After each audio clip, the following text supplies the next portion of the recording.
Hey, real quick, make sure you subscribe, like, and follow this podcast anywhere you're listening to it. You can leave us a 5-star review on Spotify and Apple Podcasts. That kind of stuff really helps us out, so we appreciate it there. You can follow us on Instagram at Gear and Beer Podcast. If you like the music that you hear in this episode, there will be links to my music anywhere that you're checking it out in the show notes as well. So until next time, enjoy the podcast, keep jamming, and we'll see you. Gear and Beer.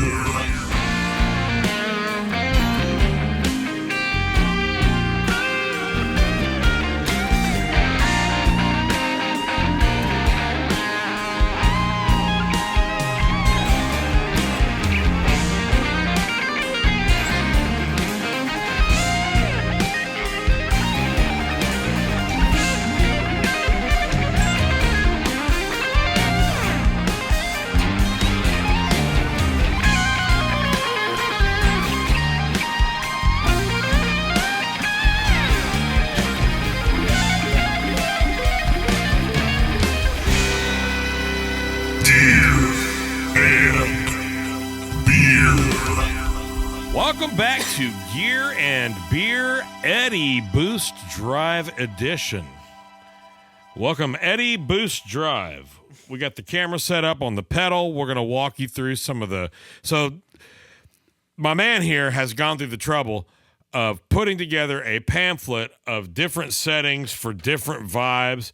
They got a total of 8 settings. We're going to walk you through some of them through my matchless into a 112 cab with a 57. It's extremely stock. I've got verb and delay on sometimes, but the only gain stage that is happening between the guitar and the amp is the Eddie Boost Drive. So with no further Freddie ado, Eddie. Yes, sir. That was an early 2010s soccer joke. No wonder I didn't catch it. Welcome back to Gear and Soccer. And obscure soccer references. Speaking of obscure, not really. This first setting, I call it Happy Mid-Hump Day, and it's actually the opposite of obscure. It's a very prolific and popular kind of TS-style setting, so if you're the more traditional guitar player who likes that kind of sound, the Happy Mid-Hump Day will get you there. It's a great contour for a Fender style amp. Oh yeah.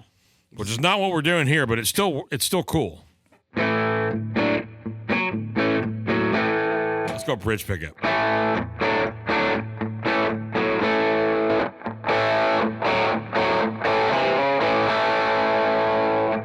And I'll make small tweaks as we go, you know. Yeah, for sure.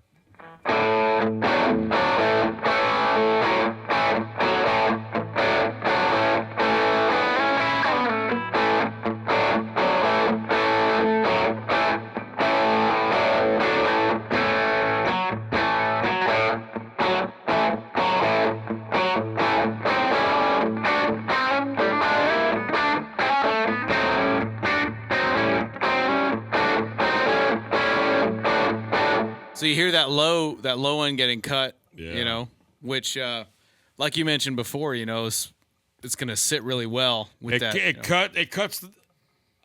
I think my words were, it cuts enough of the lows that it pops in a mix, but it doesn't change the characteristic of the bottom too much. Here's the neck pickup.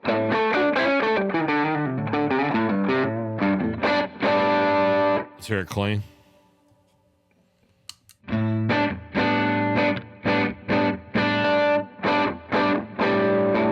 Still got some juicy goodness on the low end there. But it's shaped in a way that sits in a mix a lot better.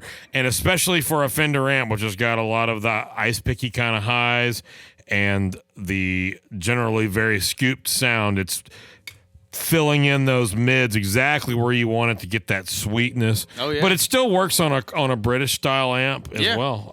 Clearly.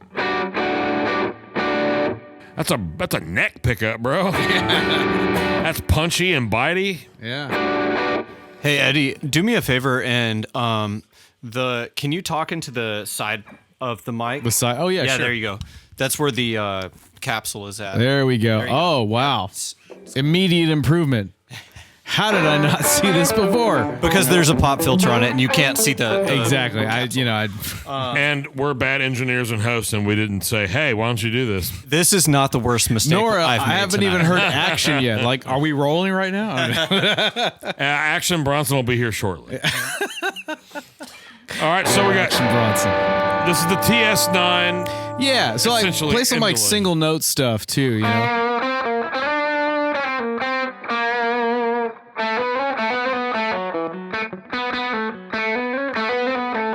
Man, that is an infinitely more usable sound than a TS9, though.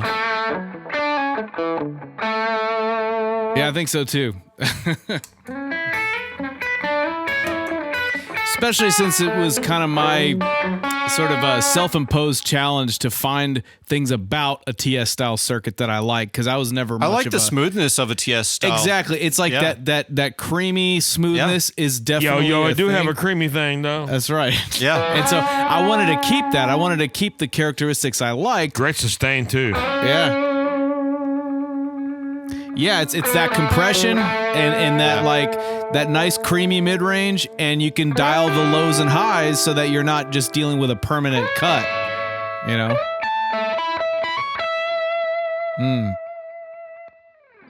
That's creamy. Yeah, and like it's very touch sensitive too, so when you pick softly, you know. Yeah. Response to attack, you know, which is something a TS doesn't really do Right. as well. Yeah. you That's know? extremely touch sensitive. That's like amp breakup usable actually. Which something that is, if it was more, I would think a TS9 is probably more compressed, because that would be a characteristic of something that's more compressed. Yeah. So it's probably just a little more open TS9. I think the an advantage that this pedal has is that it's got that 18 volt headroom you're getting Yeah, because of that that's a good internal point. charge pump. So you charge it with 9 volts and you do not deviate from that. Just stick with 9 volts and you'll get, it'll give you twice as much headroom in return. And that definitely helps for sure. So you keep the character of that compression, but still has the responsiveness of something with more headroom, which, And the amount of clarity, like, dude, I can hear you're fairly driven right now. Like there's a lot of gain on there, Yeah, but I show can us hear the difference again. every note. So the amp is breaking up a little bit. Right. Yeah. Too. But I'm saying as a general tone, there's a lot of gain right there. You can hear every note.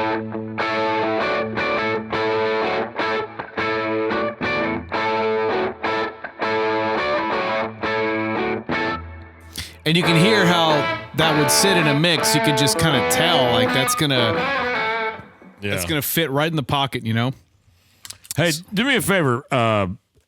Is What you that set at noon on the gain? Yep. Let's roll it back to like 10. Yeah.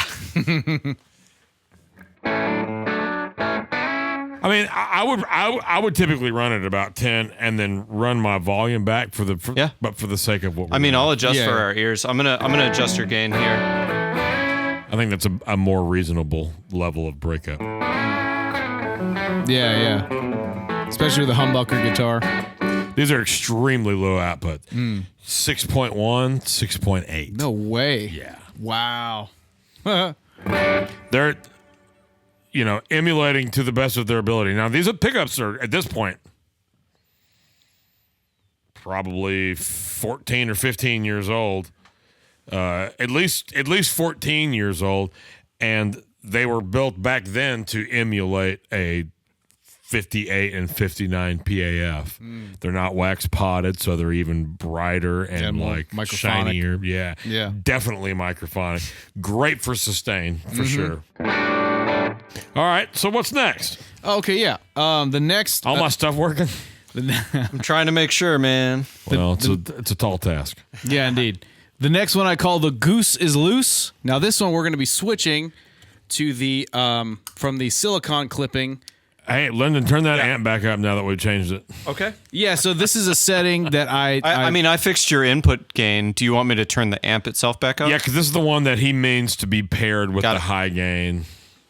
Before you play, well, just like it doesn't even have to be. I mean, honestly, it sounds good through a clean signal too, but it's just something that when I heard it through like a slightly or like a no, it's a thing. breaking Let's up do the kinda- thing. Let's Yeah, do the we'll thing. do the thing. All right.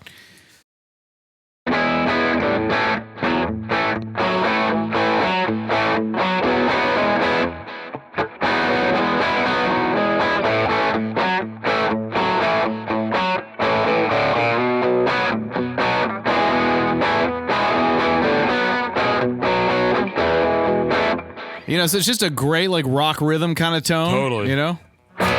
Which setting is this? This is called the Goose is Loose. Okay. So this is using the LED clipping diodes, and it's cutting the mids a little bit, keeping the highs pretty cranked, cutting the lows a little, and keeping the level a little above unity and the drive pretty low. But again, I'm making tweaks to kind of match up with what you're working with, and yeah.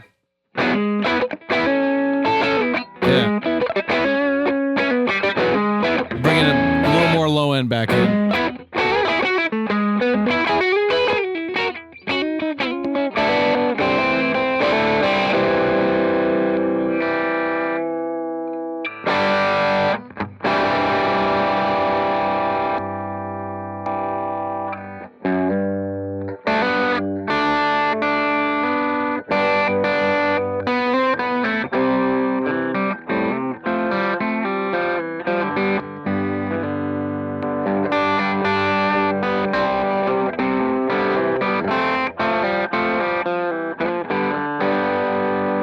All right, I'll tune it.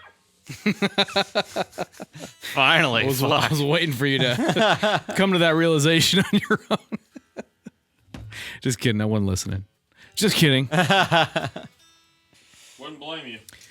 No, I'm kidding. It's weird about. I wonder if that's a speaker thing, man. Honestly. Could be.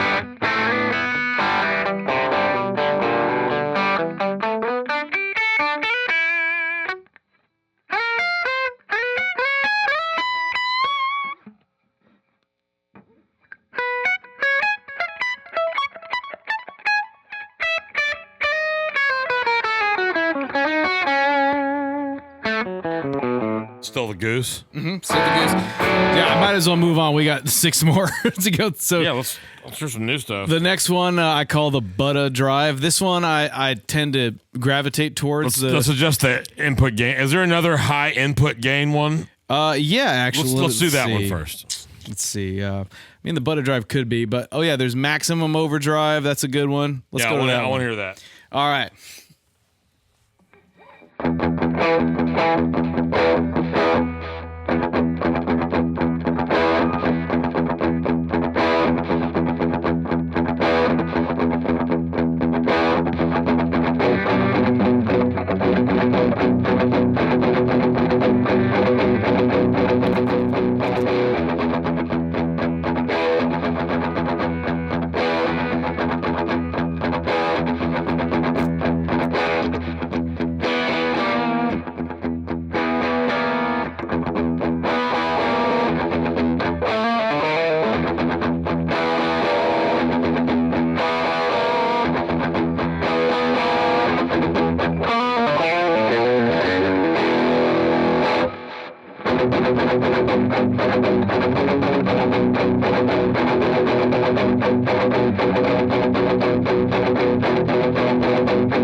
pretty gnarly. It sits for sure, and it's grindy. Yeah.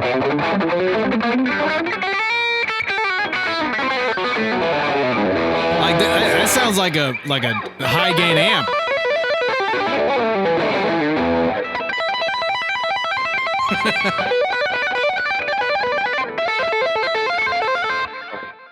I used to know all that. But yeah, like that's a. And again, if you if you wanted to demonstrate the touch sensitivity of it too, you know, it's.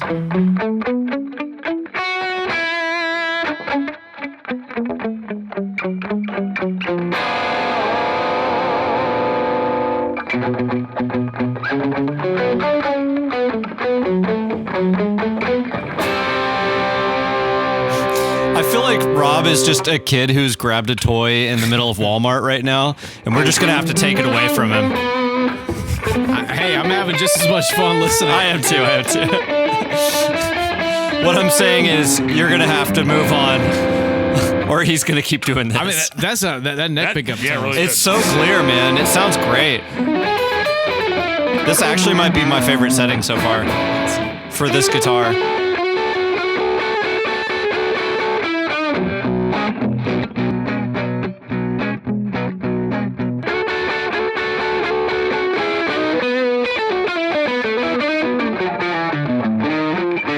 Yeah, man. Well, while we're at it, I'm gonna set it to the Strat Lovers Fuzz setting. So that's like a '60s style, vintage fuzz kind of vibe.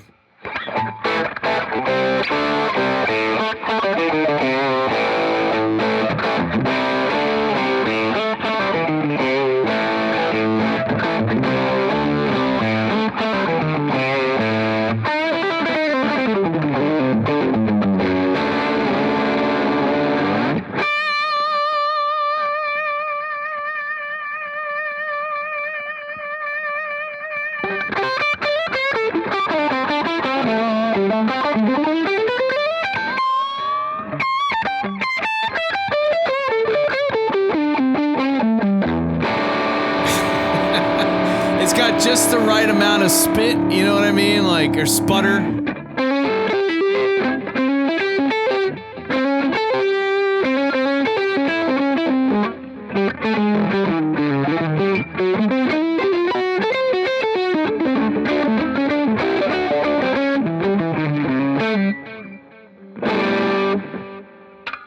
Pretty gnarly.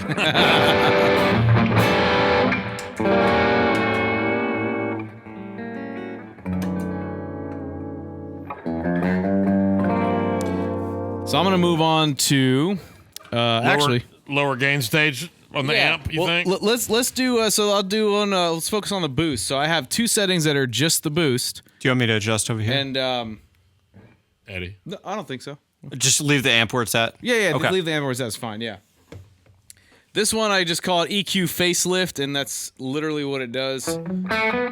Just takes all the best frequencies in my opinion, just bumps them up. All the best frequencies. Frequencies are so hot right now.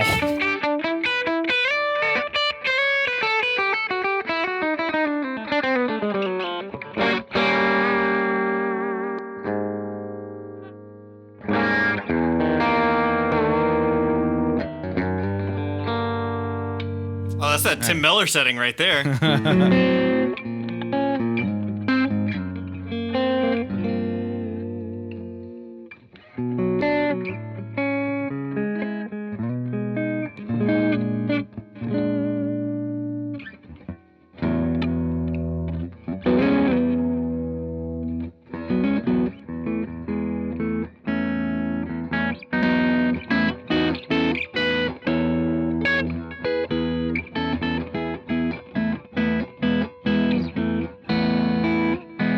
What do you think, Rob?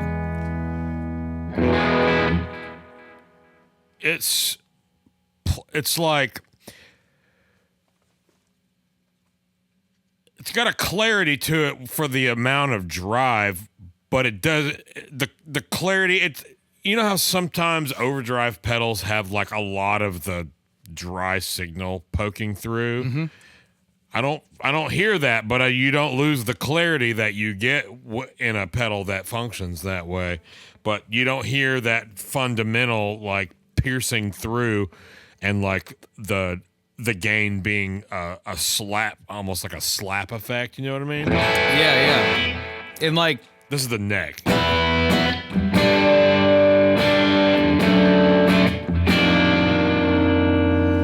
That's a dense chord, and you can hear every note. Yeah, man. So, like more to your point, when you're talking about getting the clean signal back, that's really what the boost does, especially when you stack it with the drive. Although, rather than actually blending in the signal, it's like it just puts something in its place that sounds like the amp, but clearer and bigger. You know, it's a weird way to describe it, but that's just kind of how it sounds to my ears. And I think the way you put it is like it makes the most sense, because it's not like you're getting because when you get that blended clean signal in, there's a sound to it that I don't really particularly love. That works for compression alone, right? But compression from overdrive, it's almost like there's. The initial attack is compressed and then the gain blooms after. And that's not very useful it doesn't matter how much gain blooms afterwards. If it's not immediate and you're trying to do a high gain thing, it just doesn't work. Right. There's a really funny and fun video, an episode of Homeschooling where Tom goes to Ryan Nixon's place, guitar effects and pedals. Oh yeah, and with the what's it called? The guys from XTS. Yeah, the XT. I was going to say that recent one, that shootout that he did with the and he described a particular overdrive that way, and it gave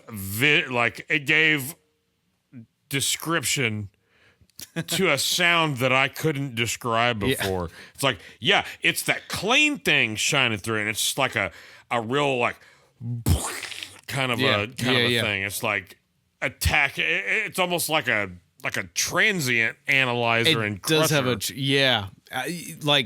man. For the effect only, because that clean is just like shining through in an unpleasant way, and that's not happening here. Awesome. And then while we're still on the boost, the next boost setting I call Tweet on Fire, which is we basically turn this thing all the way up to 11. So that's clean signal. And here we go.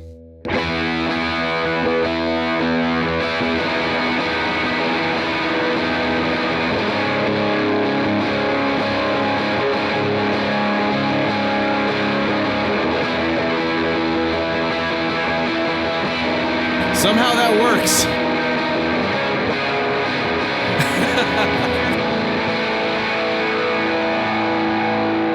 I'd say play like some like Joe Walsh style kind of. Think like, you know.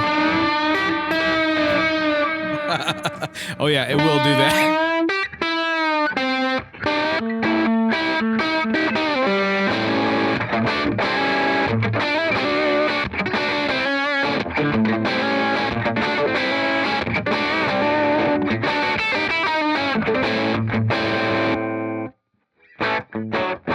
Coming a long way.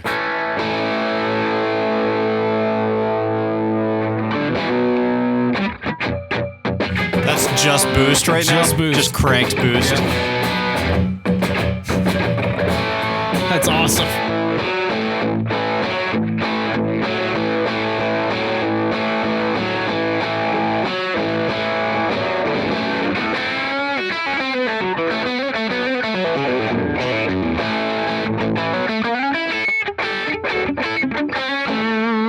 And man, to see like that right there, that's fuzzy. Yeah, for sure. In fact, that's exactly what, like in the Strat Lovers fuzz setting we were at not too long ago. It's because of that cranked boost that we get that sputtery, fuzzy kind of sound, and then the drive side actually tempers it a little bit to make it sound more like a nice woolly 60s style fuzz, you know.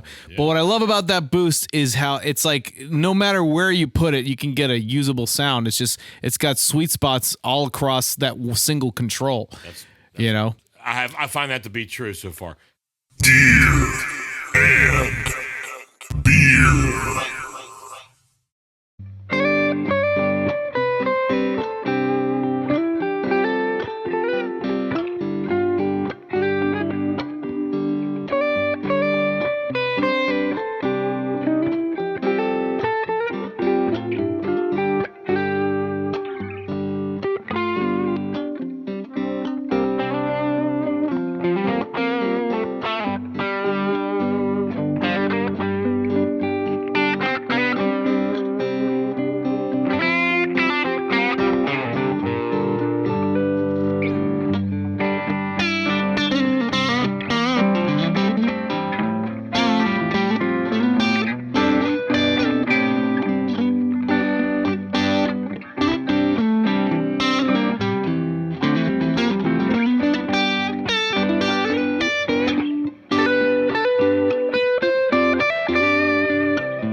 Yeah, so we got two more settings. This one right here, I've already dialed it up. It's called Giddy Up Horsey. You can use your imagination what that's referring to. Oh, wrong clipping. There we go.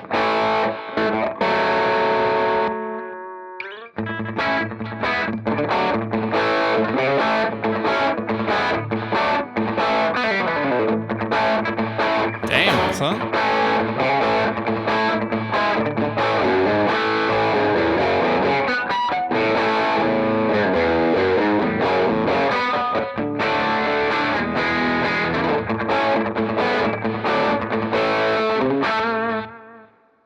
Yeah. Fuck yeah, dude.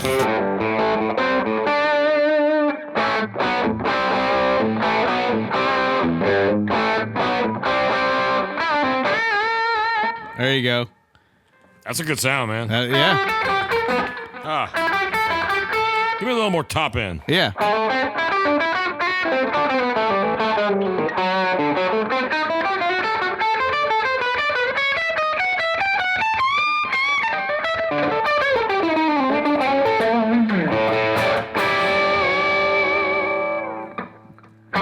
So this kind of represents like more or less how I like to set a Klon style drive, where you're getting all those mids. They're just spearheading your whole sound, but I dial in some more top end, so you still get that crisp, top end to it. Yeah. I keep the low end like a decent spot, like not too much, but just like to where it stays tight. And then the gain actually kind of low, but the level boosted, which is what I tend to do with a Klon anyway. Because a Klon as like gained up to me is just not a sound I really can get down with. Pretty brittle. Yeah. And especially for what the Klon does, I feel like it functions really well as a boost. So this, instead of using it as a boost, is like kind of takes what I like about it and sort of morphs it a bit into an overdrive. So like play some like like single note solo-y stuff. Like a Boomer blues licks or anything like that. There you go. The ultimate Boomer riff.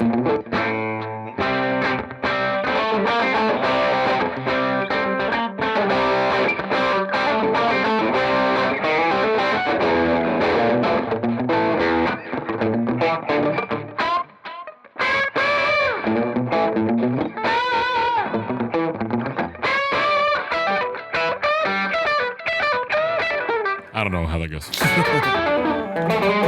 That sounds really good with that guitar and those pickups.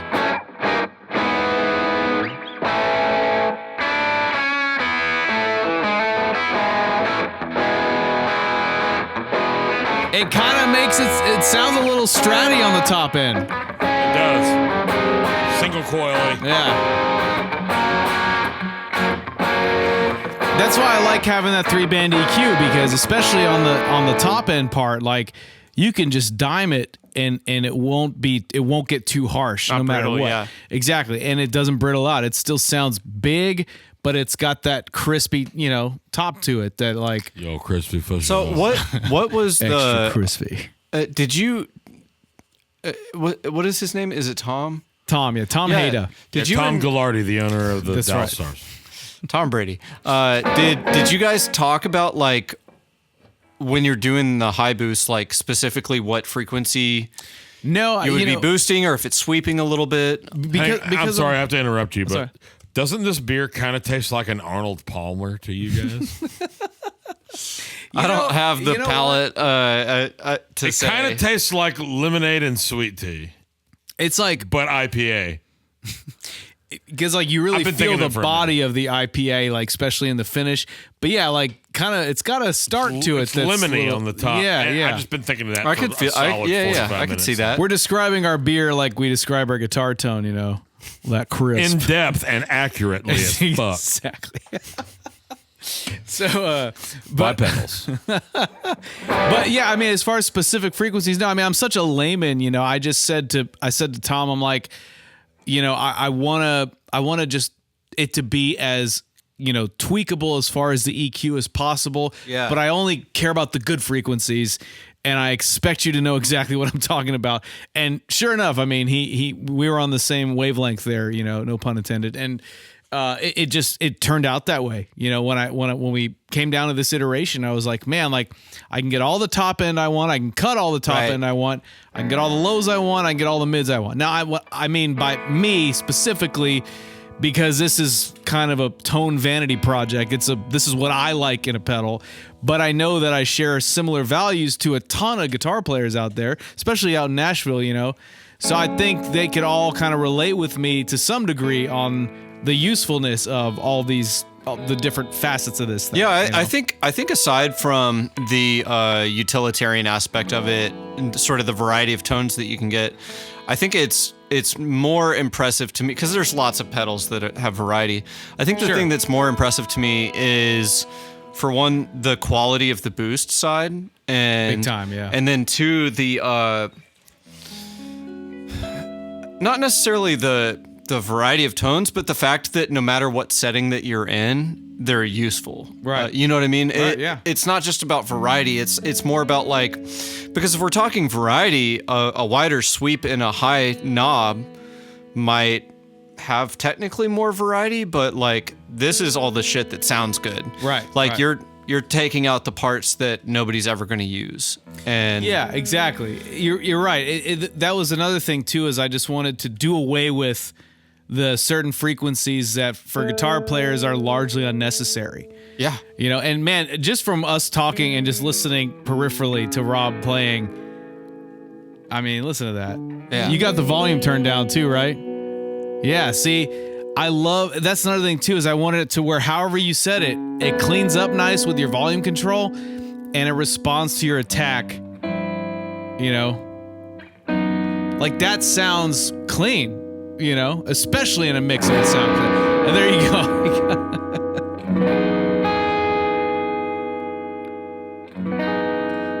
It's like shouting clean tone in the room and someone yelling overdrive from the hallway. There you go. Like the, Yeah, it's like nice. the, Really clear, but like that's but like the you said, saturation. it doesn't like sound a LaCroix blended. fruit flavor, you know? It doesn't sound blended. Not at all. Something that I love Pettyjohn, but that's something that they have on the V1 stuff that I don't like. And I think they kind of quit doing that as much. But like on the V1 Iron, it had this, it was going for the same thing, but I think that the mix knob pick. just didn't really do it. Oh, no, I got it. You got it.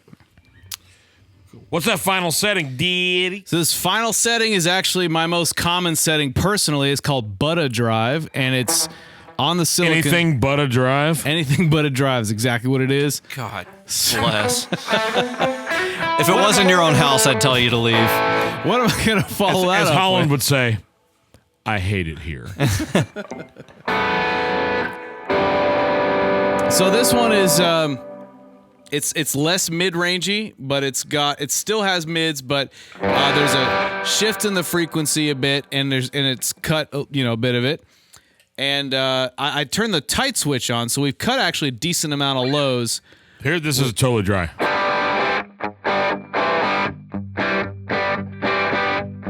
Definitely already hear the lows getting cut.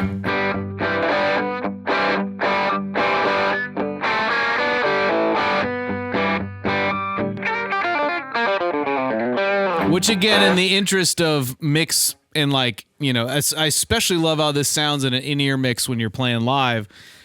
But of course, the tight switch being on is like a. I'm doing great, thanks. That's all right. That's more or less a thing where if you like the amount of low end you have and you don't want to cut it, then you could just keep it off. It's not like a. But for me, I like to use this kind of a setting with like darker sounding guitars too. It does help make them a lot more lively and brighter and chimey, But you can also compensate by bringing the lows up, even more, even all the way up. And you get some of that punch back. So the punch is back. The bloom is cut still, but the punch is back there. Again, more for a mix. But again, you turn the tight switch off, which I'll do right now.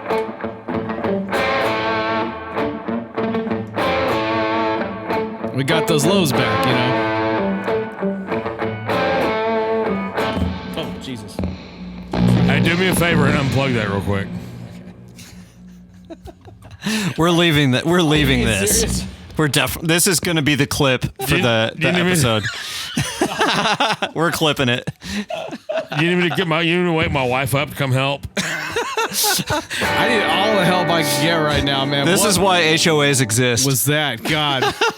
And Hey, get out there and build me a game fence.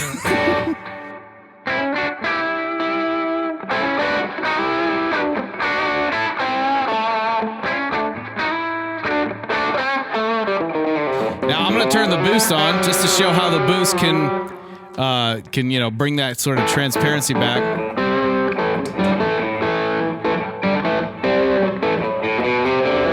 Makes it sound more like an amp too.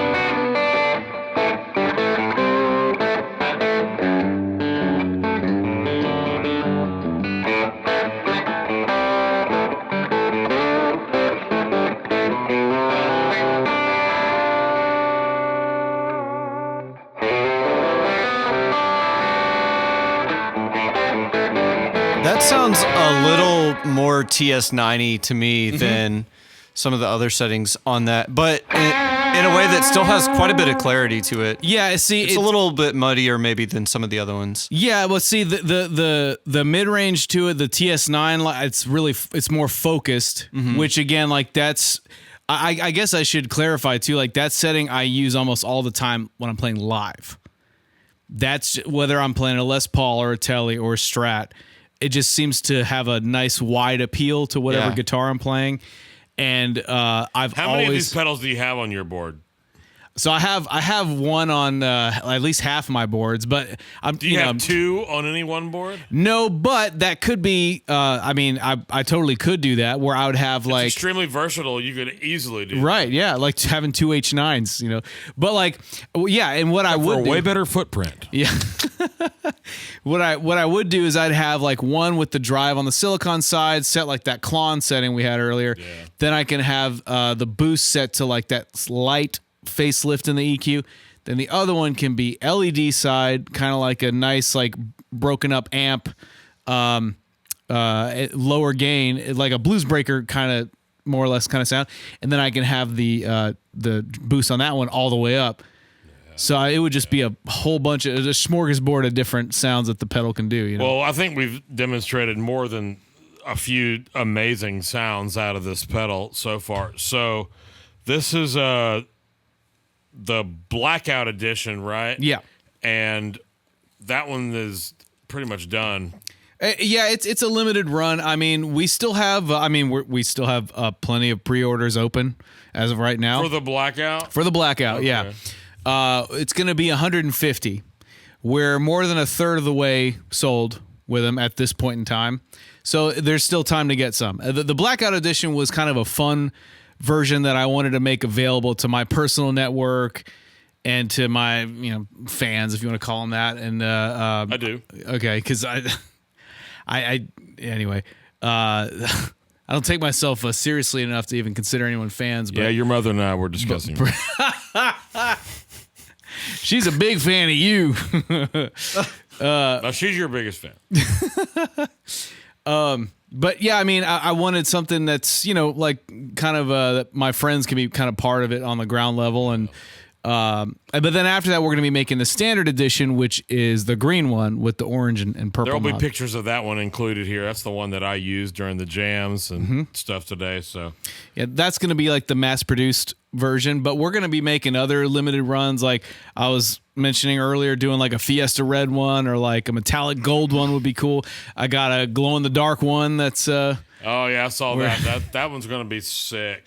Yeah, I think that'd be awesome. So, yeah, I mean, we're just having fun with it, We have a lot of flexibility considering we're not beholden to any bigger company or any, particular agency. We just kind of do whatever we feel like doing. So we didn't discuss this, but are we going to have a link with multiple color scheme options potentially available? Or are we going to need a link separate depending on what's available when I can get this? As we just figured out earlier, I have a podcast episode that I forgot to distribute. So that won't happen We here. love you, John. Well, what I'll do is I'll give you whatever, by the time you're ready to post it, I'll give you whatever link is current. But right now, the only live link to get the Eddie Boost Drive is the pre-order link at messiahguitars.com. And Tom makes other pedals too that you can find out more about there. But yeah, whenever you see the Eddie Boost Drive, I linked Messiah Guitars in your first podcast episode. Cool. So if you want to check that out, that link will be in these show notes by the time you're seeing that as well. But there's other notes that were included in his original podcast that will not be in this. This is a Eddie Boost Drive centric podcast. We've not really done that before. It's been a lot of fun. That's great. It's a great pedal. If your pedal sucked, I'd have been busy. You know what I mean? I know you would have, and I love that about you. Well, I know what I like, and whether that's good or not, usually is pretty good. So yeah, man. And what I was going for with this was I wanted this to be a pedal that, because it's got so much versatility, it's like regardless of who you are and what your current situation is as far as what rig you're running, you could find a setting that you're really happy with. Totally. You know, Yeah. I have a really discerning, interesting like vibe to this particular rig. The reason that I'm using it is because I know that it will be finicky and it'll be picky, and they're, you know, your little snapshots of settings are meant to be starter's point because no two guitars and amps are going to interact the same way.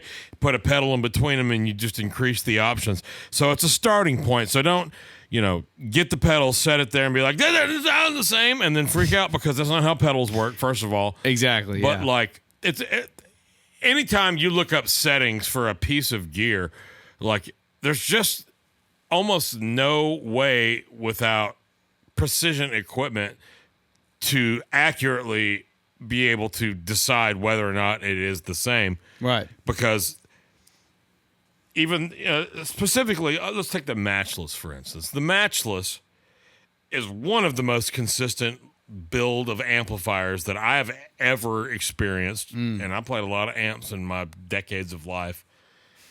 And it will take pedals pretty evenly. Like let's say if we're, you know, we've got even if you got a Samson versus a model made last month, Right. it's going to react pretty much the same way. And it's going to be really close, but it's not going to be the same. And you start getting into vintage Fenders, which is a staple for professionals and hobbyists alike. Yep. Those amps could not react more differently to the same pedal. True. I told this story more than one time on the podcast, but I one time walked into second gear with Bukovac when it was still open, and there was nobody up front, but there was a hellacious racket in the back, and he's shooting out 4 64 Vibroluxes, and they couldn't have sounded more different. And that was just the amps. There was no pedals involved. He was just plugging into the amp. And like, so all that to say, you have to use your ear and dial the sounds that you like. Definitely. The pedal works differently. Every pedal works differently with it's the sum of all the parts. Right. So you can't get a Telecaster with pickups that read, 18.7 and expect it to sound like a humbucker that's got 6.1 in the neck through a Class A and play your 19K output Telecaster through a Mesa Boogie and expect that to react the same. So you take the snapshots and it gets you in the neighborhood, and then you whittle until it represents the art that you want. I don't know. Well, no, you're right. And yeah, like the settings, they're not meant to be taken as gospel. It's just they're great starting points. And of course, you want to make some tweaks to match up with whatever rig you're running. But also at the same time, I highly encourage you to discover your own sounds. Like I feel like I learn more about this pedal every day. I still do. And that's part of the fun of it. And I think if you were to just kind of take my suggested settings and just only stick to those, I mean, that's totally fine. You'll probably get everything you want. They're workable, totally workable sounds, and they'll be fine. Right. But the beauty of a pedal like this is the versatility and being able to get a starting point, be like, what I'm looking for. I don't know this piece of equipment, what I'm looking for. And then, oh, wait, it comes with this thing and it tells me exactly where to turn it. And I can turn it there and I can start there and then I can just tweak from there. So it's just, you're saving yourself a lot of trouble. What Eddie, you're not saving anything. Eddie is saving you a lot of trouble by coming up with the template for all, I keep kicking this camera, the template for all these great sounds. You've got a great piece of gear here, and the Gear and Beer podcast. Thanks, by God, we stand by it.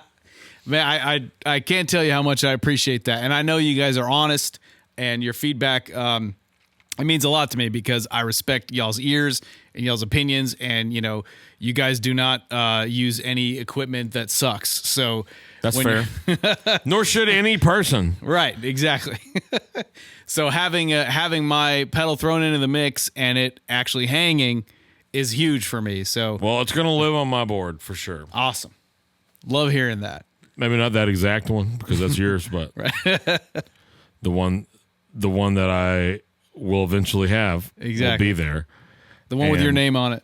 Yeah, the one with my name on it. And once I get that, I'm in a state of bored flux. So once I get it all ironed out, I'll be sure to post a picture, and I'll tag Gear and Beer in that, and I'll be sure to tag you and Messiah. I love that. So, for sure. You know, it's an ever evolving landscape, and you, sir, have installed a mountain into the view. Well, good. And I hope I'm not obstructing any otherwise great view with the mountain being there. But what else is there to look at? You're right. Okay, touche. It is the view. It is the view. That is my point. Great save, man. Thank you. I'll be here all night. I live here. Ladies and gentlemen, we have been here all night. You got any final notes you want to add? Not really. I mean, that's, it's consider everything you've learned here today as a starting point and a kind of a springboard to set you on your way of discovering your own sounds. Eventually, I even want to do a thing where it's like people who have the pedal, if they're able to find sounds that are, let's say, a huge deviation from what I've set and they love it, I would love to know about it. And so you can post it on the socials and tag me or Messiah Guitars in it. We love to see that. We want this to be kind of a fun, like, community project where we're all just trying to just get good sounds. I believe I qualify for way off the beaten path of the first setting that I dialed in for that jam. And that was a great setting, man. I'll be sure to post that. We took pictures, so we did a couple of jams, and we each used a pedal and did several different interfaces, an amp into an aux, an amp into a speaker with a mic, and into a direct emulation option. UA Ruby. Yeah, the UA Ruby. Lyndon played through that, and so you'll get to hear it interacting with a bunch of different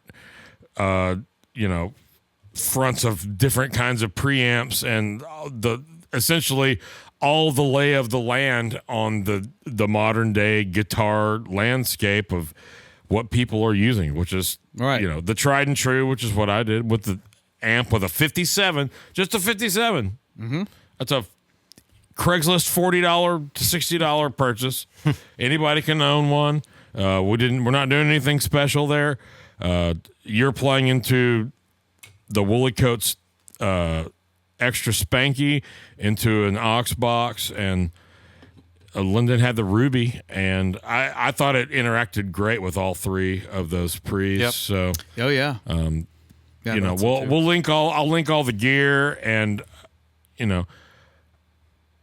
any current links will be in the show notes once this is posted. So,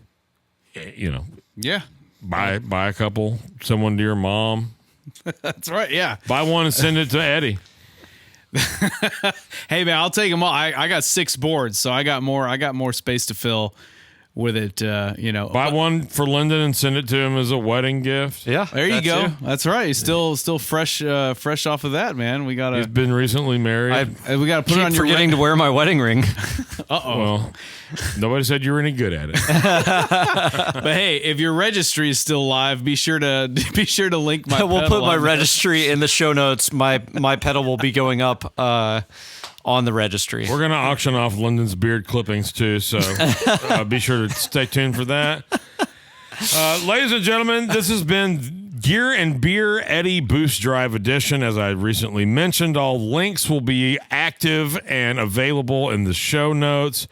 We will have all kinds of great tones in this episode for you to revisit each time. If you run into a lack of creativity and you're like, you know what, I'm going to go back and listen to all those extremely handsome gentlemen discuss this pedal, and I'm going to find inspiration for tone, you'd be right to do so, and you'll find it here each time and every time. And I have to stop talking because I am now officially we're rambling. all uncomfortable at this point. Okay, well, so you can't see Lyndon, and that's best, but I'll be sure to put an unflattering picture up.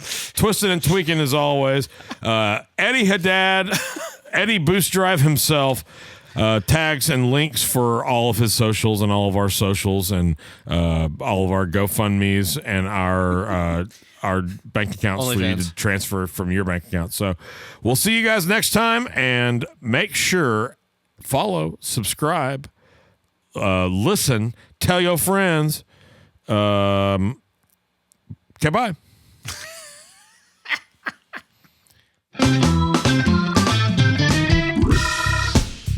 Hey, thanks for listening to the Gear and Beer podcast.